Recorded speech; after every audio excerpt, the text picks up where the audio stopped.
bad boys, what you gonna do? What you gonna do when they come for you? Alright, what's up, Reefers? So this video may catch some flack because, as you can see, I have a baby hippo tang in my 45-gallon cube tank, and Tang Police allow me to plead my case. So let me go back to this weekend.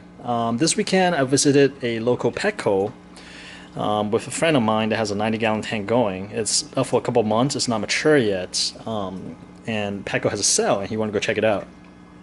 So there we were at the saltwater fish department. Typically, it's not bad. I know Petco has a bad rap, but so far my local one has been decent. And there's this little guy, this little hippo tank, and me and my friend, we just kind of stood there and stared at it for a while. And he was like, "Man, I wish my tank is mature so I can add hippo tank to it," because the price was good. And this guy's super active. It's really sharp looking, and it attacks food aggressively, so it is really healthy and active. And I looked at him, I was like, well, at least you can add a tank, because in my 45-gallon tank, I'm not supposed to add a tank, not add a tank in a tank that small. But then something came to me. I was like, wait a minute, if I get this tank now, would you be able to take him in once it get to a certain size? And he is 100% on board. He's like, oh yeah, let's do it. So knowing that there's a bigger home for this guy to go to, I brought this guy home. I expect to keep him for maybe like half a year, or maybe even a little bit more than half a year, depending on how fast he grows. Now, the conventional wisdom is that we should not keep a fish that we cannot keep for its entire lifespan, meaning that the hippo tanks will grow big and maybe get to like 8 or 9 inches, so it needs like 120 gallon plus, right? Because these are swimmers. But my feeling is that, okay, look at the size of this fish, and then look at this living space currently. I feel like the space it has is equivalent, if not more than, a 8 or 9 inches blue tang, a hippo tang, in a 120-gallon tank, which is the recommended tank volume. So I think that for the moment it is okay, as long as we all have the understanding that he is not going to be a permanent resident in this tank. And I think that the reason why a lot of people are saying that you should not keep a fish in a tank that cannot sustain it for its entire life is because that they feel that maybe reefers do not want to give up the fish after a certain point, whether it's because of like emotional attachment, or they simply cannot catch a fish.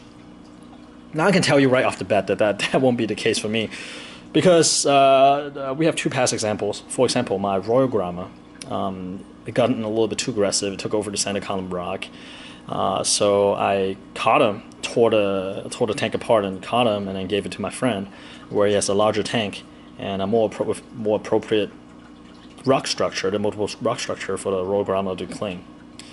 And also my Bengal Cardinal that I gave up recently to a local reefer, who has actually set up a specific tank just to breed them. The reason I gave up my Bengal is because I see that they're trying to breed, but I think there's just too much activity in my tank at the moment, especially from the clowns, so that they never carry to full term. And I want to try other fish as well. So I netted them and sold them to a fellow reefer. So for me, having fish move through my tank, it's no problem, as long as that means that the fish has a better environment and the new owner is going to take care of them. That's completely fine with me. So with that understanding, I feel that I'm okay with keeping a baby hippo tang in my tank until it grows a little bit larger, when it requires more swimming space. Now, this standard could be different for everybody. For me, it's okay. For you, it may be like, extreme cruelty. So, to each their own, right? So, I committed 3 deadly sins this past weekend. I may as well just come up with them. Number 1, obviously, is putting a tang in my small tank. Number 2, I shopped at Petco. My goodness. But let me talk about Petco a little bit. I know Petco has a bad rap, but not all of them are bad. For example, well, this tang looks really healthy. It's only been like 3 or 4 days, so it's too early to tell. But right now, it's really it's healthy, swimming around, schooling with my clowns, and actually sleeps in the frog spawn with the clowns as well. It's crazy, but it seems healthy. No issue so far. And I got my yellow clown goby that I've had for a while from Petco as well, healthy as can be, as well as my two beginner fish, or the fish that started this tank, the Bengal Cardinal, and also extremely healthy. So I think instead of like saying all Petco sucks, there are a couple that's actually does a decent job, especially after they acquired Live Aquaria. I'm not sure if they receive livestock from Live Aquaria, but I do see more variety now in the saltwater department, and in general just better care, which I'm really happy about. The last deadly sin that I committed this past weekend is that I do not have a quarantine tank, especially considering that I'm buying fish from Petco, right? Now I have no excuse for the quarantine. Well, my excuse is that I don't want to maintain another tank. That's essentially it. And I guess like I have not got burned yet from the lack of quarantine and the fact that I'm keeping relatively hardy fish. If I have like a tank full of tanks, then okay, maybe I'll need a quarantine because they're pretty prone to ick. But I have like clownfish, which is essentially damsels, and gobies, pretty hardy gobies, except for the yasha.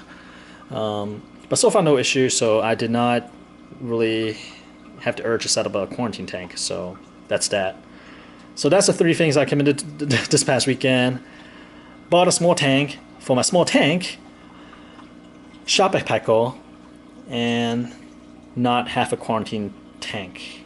So besides the last item, not having a quarantine tank, I think the other two I'm okay with. I'm not too, I don't feel too badly about. So I figure, okay, there's other things I want to talk about in my tank too, because I did some upgrade, and then obviously there's a little cyanobacteria issue, and I know exact cause. It's my sump. The flow is not enough. I was cleaning it out. There's lots of crap, but I'll get to it in a different video. I want to record a video specifically for this baby hippo tank, because in the future I'm sure there will be other people calling me out, be like, hey, you have a tank in your tank? So instead of typing it out every single time, my explanation, like the reason I thought is okay, I figure I'll just film a video and I'll just post a link. Much easier, right? So hopefully my answer is acceptable, especially for the Tang Police. If not, I'm really sorry that you feel differently. But honestly, looking at the fish to swimming space ratio, I don't think it's any worse off than a larger fish in a 120 gallon. And that brings me to my second point, actually. Instead of have a tiny fish live out its entire life in a 120 gallon right off the bat, right?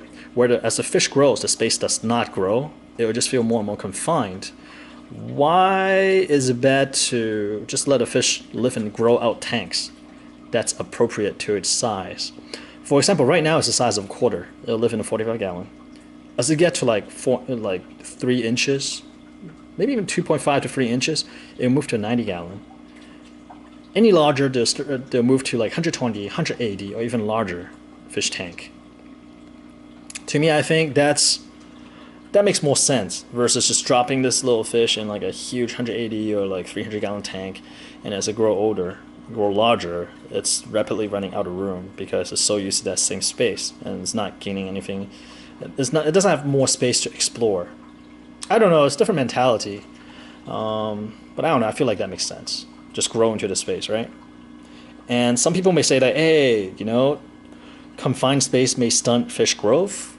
That is not the case for saltwater fish. For freshwater fish, some people say yes, and I think that's still up for debate. But I think that may happen for freshwater fish. But in saltwater fish, I don't think the environment stunt their growth. In freshwater fish, people are saying that the fish release some kind of hormone, pheromone, or chemical, some kind of chemical that'll stunt their own growth. I'm not sure if that's true or not. Don't quote me on it, but that's what I heard a lot of times. But saltwater fish, that's not the case, so it's not going to stunt the fish growth. Okay, well, enough about justification. I think I've done enough. There's like 9 minutes. Let's talk a little bit about this guy. So this guy is really inquisitive. As I mentioned, is kind of following my clowns around, schooling with them. Is especially attached to the larger female clown. Wherever she goes, he tries to follow. My clowns usually sleep in the frog spawn, and that's where I find the hippo tank as well. If I cannot find him swimming around, he's tucked into the coral taking a nap. So it's really cool. I tried feeding flakes. It took in a few and I spit them back out. So he's not quite ready to accept flake yet. But then I also dosed my tank with a Cyclopsy as well as Mysis shrimp for the Yasha goby, as well as my other corals and sun coral. So right now he gets his fill from that. I also bought magnetic veggie clip as well as some of the, is it Julian Springer's purple kelp, basically dry seaweed nori. And I have not tried it yet. I mean, it just came in the mail. I have not opened the package yet, so I will be doing that as well. If he does not like that, I do have some stuff prepared in some. I got a bunch of red kelp as well, so he's definitely not going away hungry. So far, it looks really healthy, really active, just like a tang. And actually, the hippo tang is one of my favorite fish as well. So I like it so much that when I first started my saltwater tank, at least like 12 years now, 12 years ago, I had a 30-gallon tank, right? It's 36 by 12 by 20, I don't remember, but basically it's like a 3-foot tank, but it's only 30-gallon. And I bought a baby hippo tank around that size as well, and sure enough, I got flamed to hell and back on forums. And I deserved it because back then I got him without knowing any better. But today I got him because I know better, and I'm more confident knowing that I have a plan B for him, also a plan C and a plan D. I know for sure he's going to have a home. I know for sure that I can catch him, and I know for sure that he's going to get well taken care of down the road. So I have no issue keeping him for now, and I have no problem giving up fish as well. So I'm confident with him. So here we are with a baby hippo tang, and this is quite a long ramble. I apologize because I want to make myself really clear, so there's no question where I stand. And this is definitely not a video to encourage people to run out and buy the smallest tank you can find. This is just how I feel in regards to keeping fish that will outgrow your tank. Yeah, as long as you're responsible enough to make sure the rest of his life is taken care of, and you're confident that you can catch him when the time is needed, and you can take care of what he needs right now, I'm okay with it. You know, I think actually it's interesting because like a while back I remember checking out YouTube videos, right? Especially some of the YouTube video of larger tanks in their tank, and oh my gosh, a lot of them have the comments and rating disabled, probably because people flamed them to hell and back. But interestingly, there has been like kind of like a reversal on forums like Reef to Reef or even like Reef Central.